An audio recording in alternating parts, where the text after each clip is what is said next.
Welcome to a brand new episode of the Post Game. My name is Davion, and today I am back talking about in my opinion, who is the head coach of the year. I think it's between a bunch of different people. You have Dan Campbell in Detroit. You have, I mean, after they've won the NFC North for the first time in 30 years, he's an amazing head coach. We've seen nothing but perfection come out of him and the job that he does with that team. We have Kevin Stefanski in Cleveland, what he's done with Joe Flacco, revitalizing their offense. Their defense looks like a top defense in the league. You have also in my opinion, who the main point of this video is going to be about, you have DeMeco Ryan in Houston. What he's done for that Texans team has been anything short of incredible. You look at them, you look at how they were set up last season, being a pretty mediocre team. You bring in a rookie head coach in DeMeco Ryan, who was a defensive coordinator in San Francisco last year, and what he has done, just name a couple things.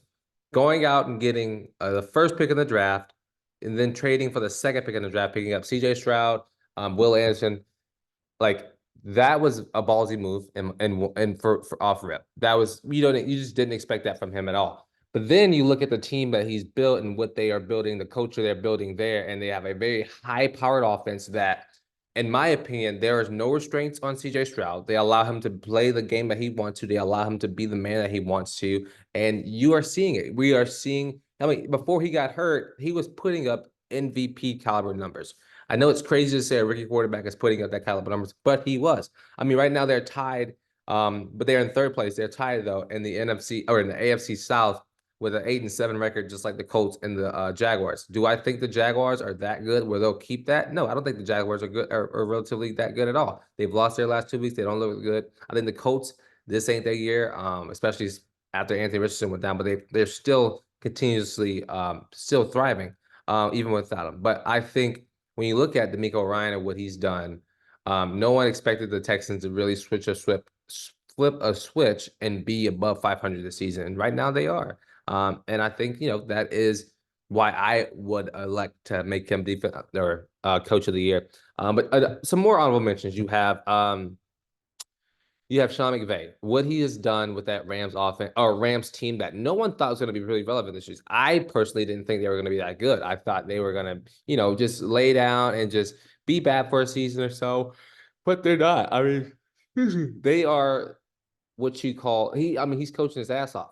What he's doing with that offense, with Puka, with Cooper Kupp, even with Cooper Kupp being out for so long, Puka jumped into that role. Stafford's playing lights out right now. They're even establishing a running game as well. Like they are shooting on all cylinders, and their defense is coming right there. When they have an 8-7 record, and they sit in the playoffs right now as well. And so I feel like there is a lot of teams that have shocked a lot of people this season, and that that are doing it. They are doing their job, and they're getting it done. And so I would say when looking at it, my vote personally is for DeMeco Ryan, but it's going to be a hard one, especially with Dan Campbell winning the NFC North.